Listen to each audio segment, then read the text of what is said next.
Bismillahirrahmanirrahim. Assalamualaikum warahmatullahi wabarakatuh. Alhamdulillah wassalatu wassalamu ala Rasulillah wa ala alihi wa sahbihi wa man wala. Amma ba'd.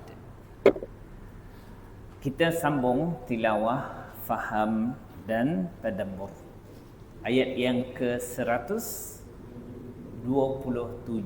surah An-Nisa. A'udzu billahi minasy syaithanir rajim.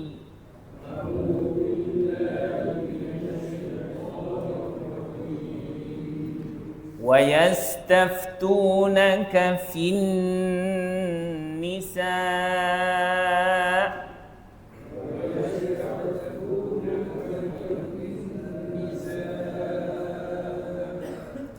ويستفتونك في النساء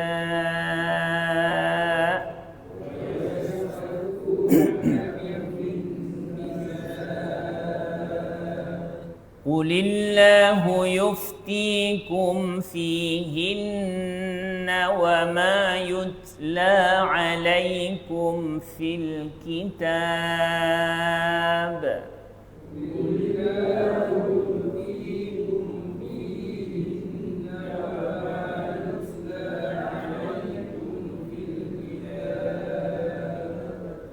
قل الله يفتيكم فيهن وما يتلى عليكم في الكتاب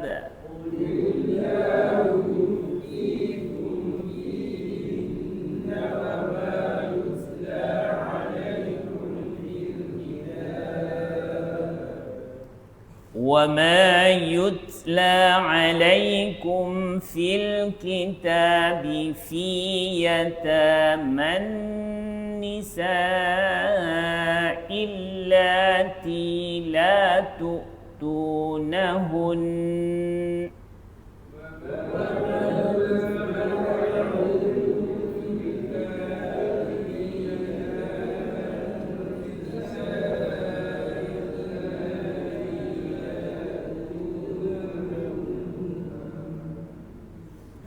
وما يتلى عليكم في الكتاب في يتامى النساء اللاتي لا تؤتونهن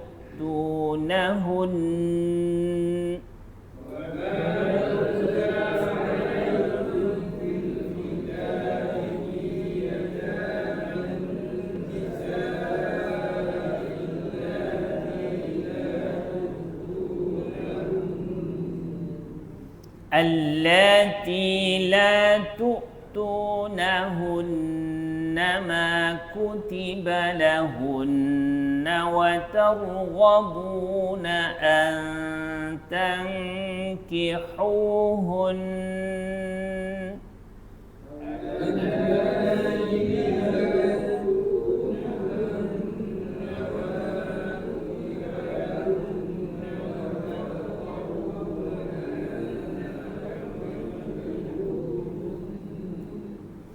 اللاتي لا تؤتونهن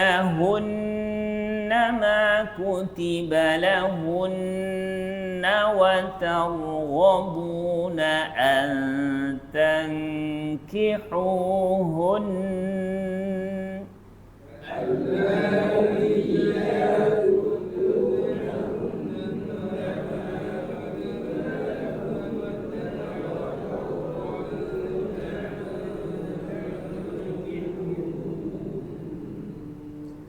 والمستضعفين من الولدان وأن تقوموا لليتامى بالقسط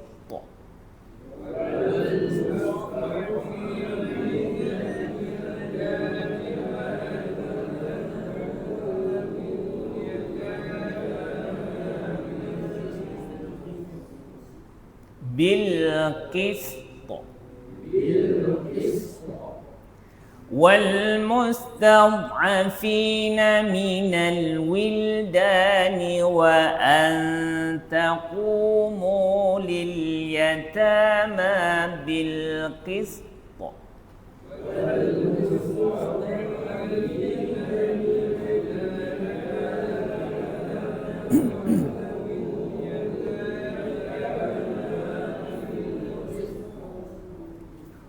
وما تفعلوا من خير فإن الله كان به عليما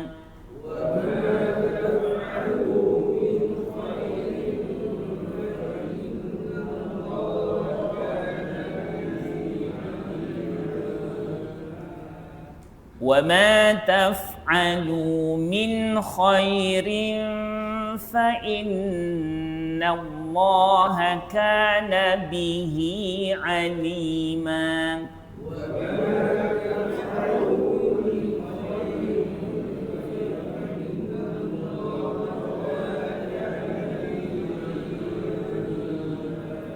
صدق الله العظيم.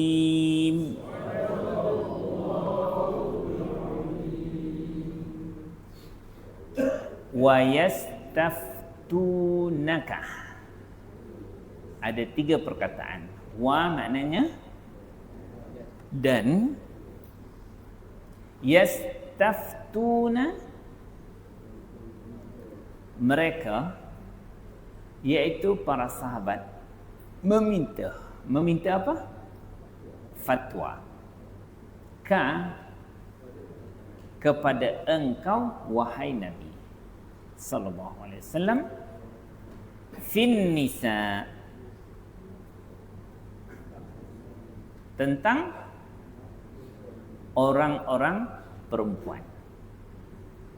Apakah tugas kewajipan orang perempuan? Apa hak-hak orang perempuan yang orang lelaki perlu lunaskan ataupun tunaikan?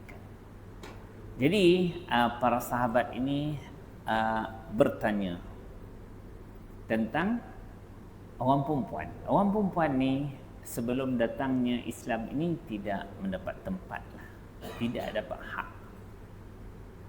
Sebab di dalam pengamalan, di dalam falsafah Greek Yunan, orang perempuan ni tidak ada harga.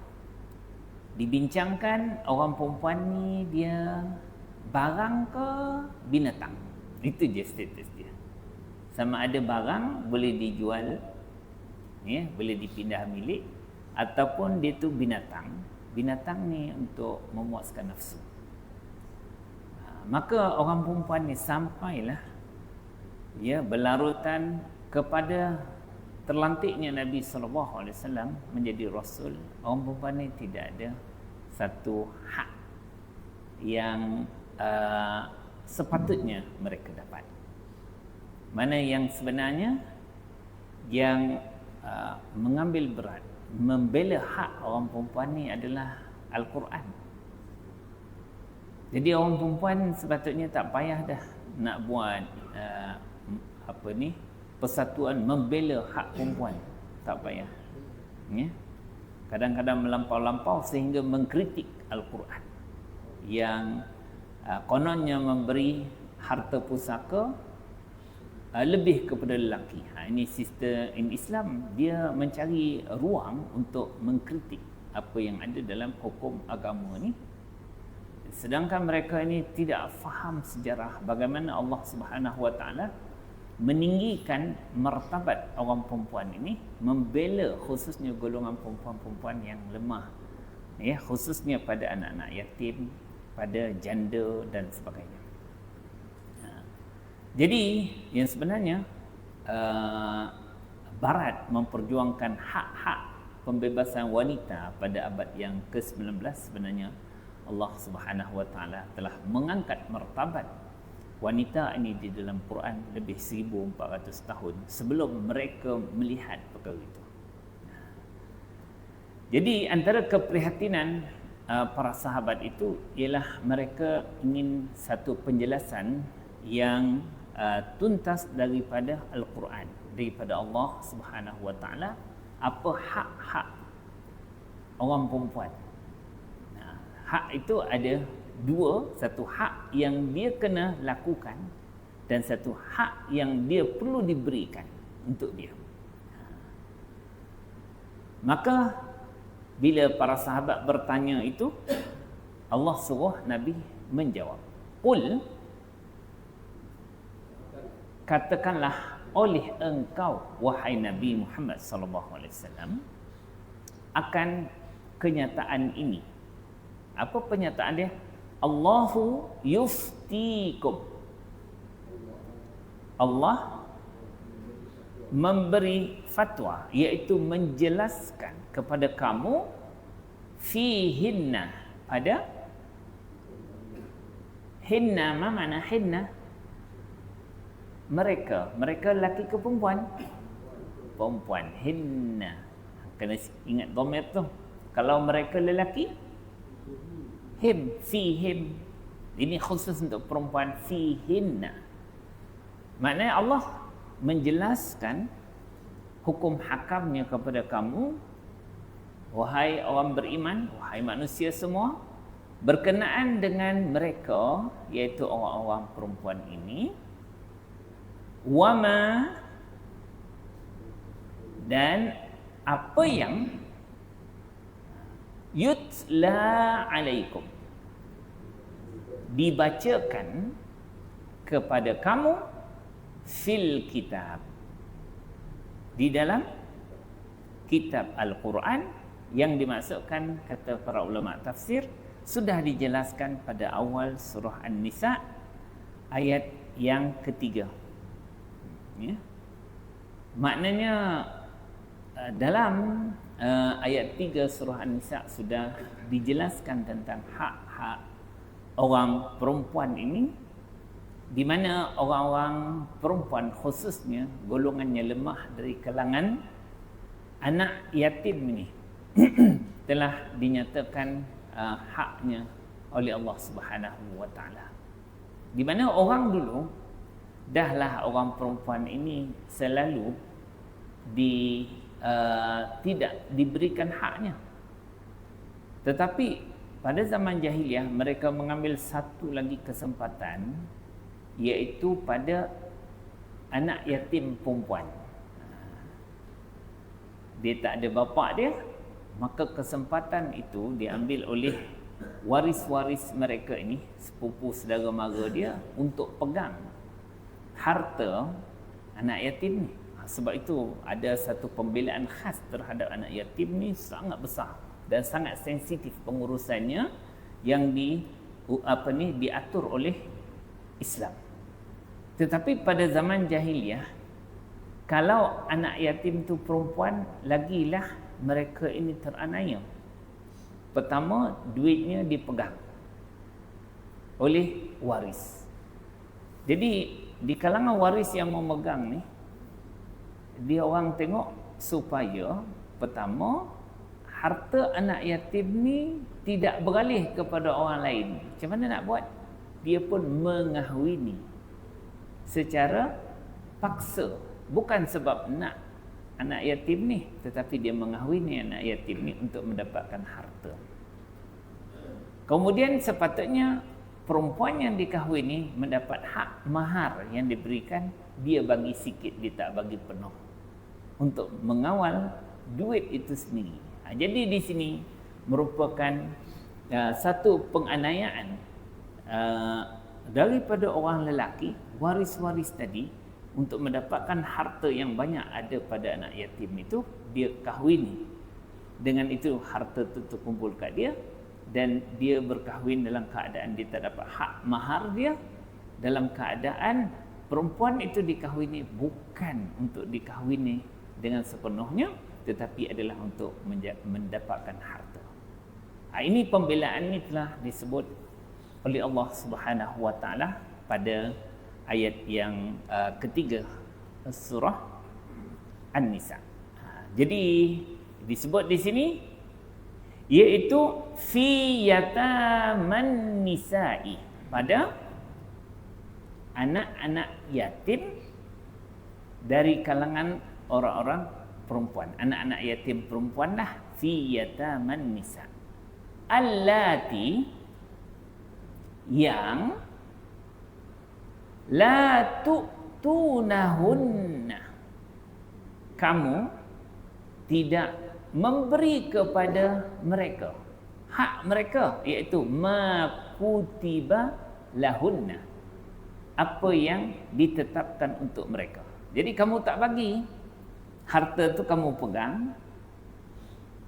Lepas tu untuk kamu dapatkan harta tu, kamu nikahi anak yatim. Tak dapat lagi, harta tu terpegang. Lepas tu hak mahar pun tidak diberikan. Ini pada zaman jahiliah, macam mana mereka ini menganiaya anak yatim secara seolah-olah macam ikut undang-undang lah. Ikut undang-undang tapi melanggar hak orang-orang perempuan, khususnya anak yatim pada ketika itu. Jadi termasuklah anak-anak yatim ini dilihat oleh Islam ini sebagai golongan-golongan yang lemah, yang teraniaya. Jadi di sinilah Islam telah mengatur satu undang-undang khas, satu perhatian khas kepada anak yatim. Okey, sambung lagi. Belum habis lagi cerita anak yatim perempuan yang teraniaya ini.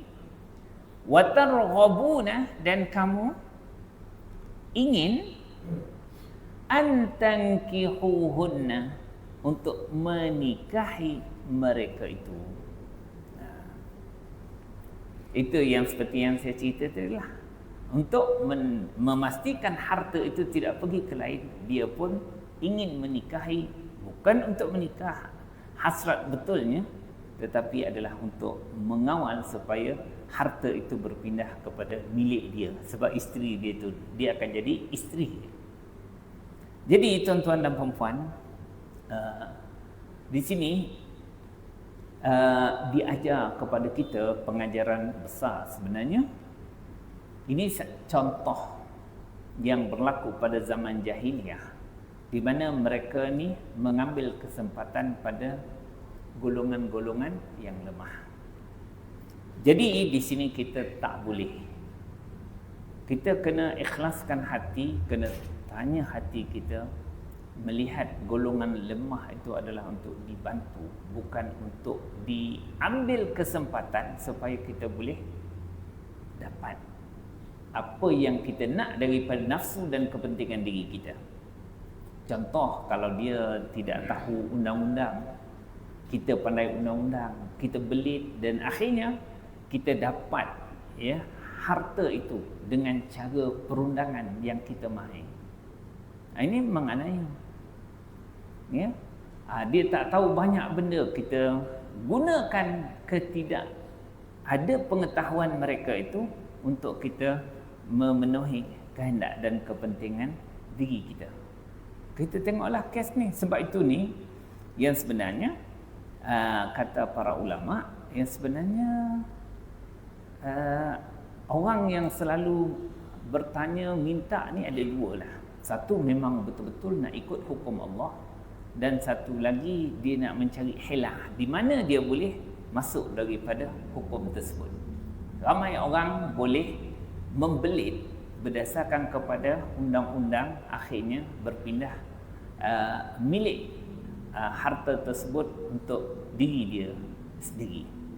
Sebab kalau kita seorang yang ikut perintah Allah, maka Nabi mengajar bahawa kita boleh minta fatwa kepada diri kita. Kita boleh tahu benda tu elok tak elok. Kita tak boleh mengambil kesempatan daripada kelemahan orang lain. Jadi Rasulullah SAW kata, istafti qalbak, mintalah fatwa kepada diri engkau. Macam mana minta fatwa? Kita semua boleh jadi mufti ke? minta fatwa tentang dosa ni tak susah. Nabi kata, al-ismu, dosa tu, kalau kamu nak kenal, kamu boleh tanya diri kamu sendiri, ma haka fi nafsik, apa yang ragu dalam diri kau. Fikir sikit. Ini kita ambil kesempatan kepada orang tadi. Kita menganiaya orang tak dengan cara ni. Kalau ada ragu tu, anggaplah itu dosa. Jangan buat dulu. Jangan buat. Okey. Kalau kamu tidak faham, hati kamu nak sangat dunia tu, kita boleh menghalalkan banyak benda ikut undang-undang, tapi kita telah mengambil kesempatan daripada kelemahan orang dan kita tak perasan itu dosa. Satu lagi Rasulullah kata, wa takhafu ay yattali'a 'alaihin nas. Ini cara kedua ialah cuba nilai. Yang kamu buat ini, kalau dikeluarkan dalam surat khabar, diberitahu kepada orang ramai, kamu takut tak? Ya? Cuba fikir. Orang ramai, orang surau kita tahu perangai kita ni buat ni. Diwar-warkan. Dah kita kata tak salah, ikut apa? Orang semua tahu. Orang apa ni berbincang tentang kita. Kita ada tak rasa malu, rasa takut? Tak payahlah cerita, sesama kita je. Kita selalu macam tu kan? Janganlah bagi tahu orang. Itu pun sudah cukup meragukan bahawa kamu tak suka orang lain tahu tentang apa yang kamu buat. Maka yang sebenarnya untuk menilai satu-satu itu sebagai satu kesalahan dan dosa pada diri kita, cukup untuk kita bertanya pada diri kita dengan ikhlas dan amanah. Yang pertamanya, kita rasa ragu tak benda ni? Kalau rasa ragu, tak payah buat. Kalau kamu punya hati tidak sampai kepada tahap itu, kamu bayangkan perkara yang kamu buat ini akan diketahui oleh orang ramai, maka kamu suka tak? Kamu malu tak? Takut tak? Jatuh tak reputasi kamu sebagai seorang Muslim, AJK surau, pengurusi masjid? Kamu buat macam tu. Jadi di situ kita boleh meminta fatwa daripada diri kita, sebab dalam bab ini, dalam bab dosa ini, yang paling bagusnya ialah bersifat wara'. Wara' ni apa? Dia bukan meninggalkan benda yang haram, tetapi wara' ni ialah meninggalkan benda yang kita ragu ataupun benda yang kita tidak jelas. Benda yang tak jelas jangan buat. Kalau benda tu penting, mintalah penjelasan, mintalah fatwa. Dan di sini para sahabat meminta fatwa. Yastaftunaka fin nisa. Mereka, iaitu para sahabat itu, meminta fatwa kepada Nabi, meminta pandangan tentang hukum macam mana kita mengendalikan orang-orang perempuan. Dan Allah kata, Allah dah cerita dalam ayat 3 surah An-Nisa. Begitu juga yang diterangkan tentang macam mana pengendalian anak yatim pada zaman jahiliyah, di mana anak yatim ini golongan lemah yang mereka selalu mengambil kesempatan daripada kelemahan anak yatim itu. Jadi kadang-kadang ada orang yang meminta fatwa penjelasan hukum ni, sebenarnya dia tidak melihat masalah diri dia. Sebenarnya kata ulama-ulama hati, kadang-kadang ni dia kata talabul fatwa, kita minta fatwa, bertanya sana, berdebat sini, dalilun ala baqa'in nafsi, menunjukkan masih ada kekal lagi nafsu kita. Ada benda yang kita nak daripada dunia, dan ada kita nak tahu tentang hukum hakam, undang-undang yang membolehkan nafsu kita tu. Ada yang orang kadang-kadang minta fatwa. Sebab dia nak benda tu. Macam mana pun pusing-pusing. Ya, tengoklah fatwa yang bagi boleh lah. Bagi boleh itu. Sebenarnya dalil tu banyak. Pusing sana, pusing sini, bagi boleh itu. Itu yang masalah besar, dan inilah yang banyak berlaku pada semua negara, di mana badan tertinggi agama ini, contohnya seperti Al-Azhar,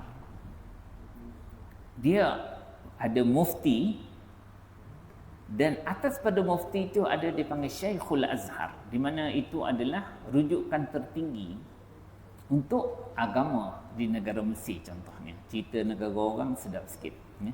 Negara sendiri nanti kena tangkap. Maknanya macam mana institusi paling tinggi dalam agama di Mesir itu yang mengambil nama Al-Azhar itu tidak akan boleh dilantik, ya, Syekhul Azhar itu, melainkan dengan persetujuan Amerika. Tak kisah di Saudi pun, di mana-mana negara pun, makna badan tertinggi agama tu dia tidak boleh, ya, mengeluarkan fatwa yang bercanggah dengan polisi negara. Ya. Kalau negara memang membuat satu perjanjian kerjasama dengan Israel, maka mereka kena cari, ya, dalil-dalil fatwa yang mengharuskan untuk kerjasama dengan Yahudi. Boleh tak? Banyak. Nabi sendiri, ya, banyak membuat kerjasama-kerjasama. Sebab Nabi itu mengendalikan Yahudi di Madinah. Sedangkan dia tidak bincang bagaimana dalil, ya, sikap Nabi SAW menangani pengkhianatan Yahudi di Madinah. Jadi mereka akan mencari. Sebab itulah banyak fatwa-fatwa akan menyebelahi polisi-polisi negara. Kalau negara membuat proses normalisasi dengan Israel, maka ulama-ulama ataupun badan-badan fatwa tidak boleh mengeluarkan fatwa yang bercanggah dengan perkara itu. Jadi yang sebenarnya, kata ulama ini dalam ilmu tasawuf, orang yang selalu minta hukum ni, nak bagi boleh, bagi jadi ni, sebenarnya itu merupakan petanda bahawa kekalnya nafsu ataupun syahwat keduniaan yang diinginkan.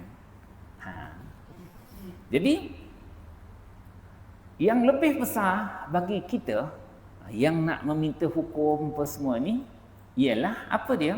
Iaitu masalah sebenar dalam hati kita ni kita selesai dulu tak? Iaitu penyakit hati kita yang rakus terhadap dunia dan juga kepentingan-kepentingan tu. Yang itu dah selesai ke? Kalau kita benda tu tak selesai, kerakusan kita terhadap syahwat keduniaan kita itu kekal, maka hukum fatwa perlu mengikut syahwat dan kehendak nafsu kita. Itu, ya. Kalau kata ulama ni kata tak boleh, dia ni tegas sangat. Sebenarnya ada dalil yang lain. Pergi ke orang lain, ya, minta fatwa, buat perbandingan, jumpalah, ya, jumpalah satu fatwa yang membolehkan. Okey. Contoh, ini satu contoh tuan-tuan jangan ambil hati. Kami ini berdebat masa di Azhar dulu. Sebab kami ini ustaz-ustaz ada dua golongan juga. Satu golongan tak merokok, satu merokok. Ini tak berkait dengan tuan-tuan, ni kita orang je, eh? Habis debat-debat, apa hukum rokok ni? Ya? Kalau nak apa ni, ambil fatwa, semua ada. Yang kata harus pun ada, yang kata makruh pun ada, yang kata haram pun ada, yang kata wajib pun ada. Wajib merokok macam mana? Dah kami ustaz-ustaz belaka boleh buka kitab. Jadi nak ambil yang mana ni? Ya? Fatwa yang wajib tu yang memang tak boleh kalau tinggal dia lagi teruk tu. Maknanya untuk jaga nyawa dia kena sambung rokok dia. Macam saya pergi kat satu surau dulu masa tempat kami bekerja dulu. Budak-budak ni kata, "Pak cik, jangan merokok pak cik. Ya? Merosakkan kesihatan." Ya, aku 80 tahun merokok tak mati lagi dia kata. Macam mana? Jadi kau tak tentu lagi. Baru umur 30 tahun nak tegur orang tua.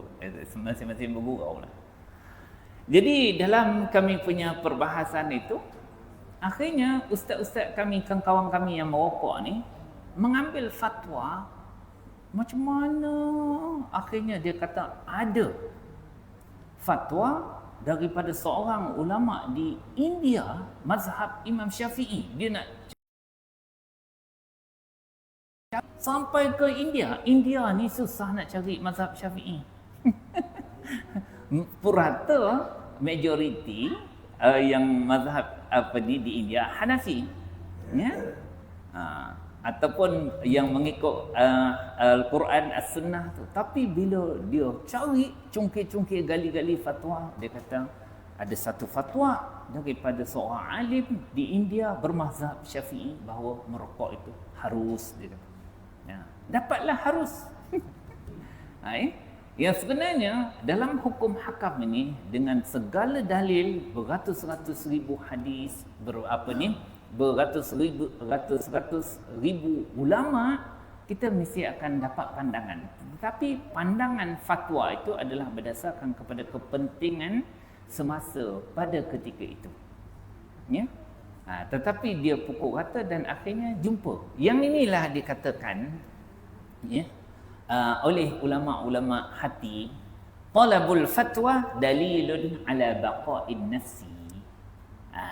Menuntut fatwa, menuntut hukum, mencari hukum hakam ni kadang-kadang merupakan petanda bahawa kekalnya nafsu dalam diri kita itu untuk membolehkan apa yang kita nak. Maka di sinilah Islam mengajar kepada kita apa yang lebih penting di dalam isu yang ditanyakan oleh para sahabat ni ialah keadilan itu adalah lebih tinggi daripada nafsu dan kehendak kita. Jadi fikirlah yang adil, bukan fikir apa yang boleh melepasi kepentingan kita. Orang yang berlaku adil ini, ya, innallaha yuhibbul muqsitin. Allah telah mengisytiharkan, Allah sayang kepada orang yang berlaku adil. Bila kita dapat berlaku adil pada semua benda, ya, maka Allah sayang kepada kita. Jangan risaulah pada rezeki. Sebab bila Allah sayang, semua apa yang Allah suka, Allah akan bagi kepada kita. Apa yang kita nak yang bertepatan dengan syarak itu akan diberikan oleh Allah Subhanahu Wa Taala kepada kita. Yang paling penting di sini, bagaimana kita dapat menundukkan nafsu kita bahawa berlaku adil itu adalah lebih penting untuk memelihara barakah di dalam kehidupan kita. Kita tak perlu yang sebenarnya satu benda yang menghilangkan barakah dalam kehidupan kita. Antaranya ialah kita menipu. Antaranya ialah mempergunakan orang lemah, mengeksploitasi undang-undang yang ada untuk kepentingan diri kita. Itu semua, dan akhirnya berlaku pergaduhan, ketidakpuasan hati dan sebagainya, menyebabkan terangkatnya rahmat daripada Allah kepada kita. Tak ada dah nilai hidup sebagai seorang yang beriman sekiranya Allah mengangkat rahmatnya dan Allah mengangkat barakahnya di dalam kehidupan kita. Sedangkan kita makin hari makin hampir untuk bertemu Allah Subhanahu Wa Taala. Kita sampai situ dan kita sambung esok untuk wal mustad'afin minal wildan. Assalamualaikum warahmatullahi wabarakatuh.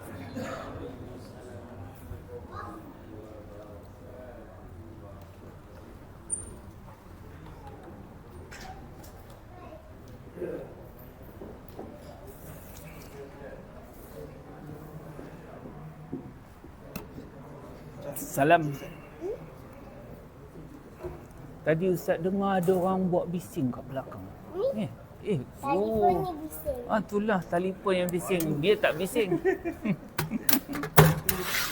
Apa Alisha masuk hospital? Kenapa? Nafas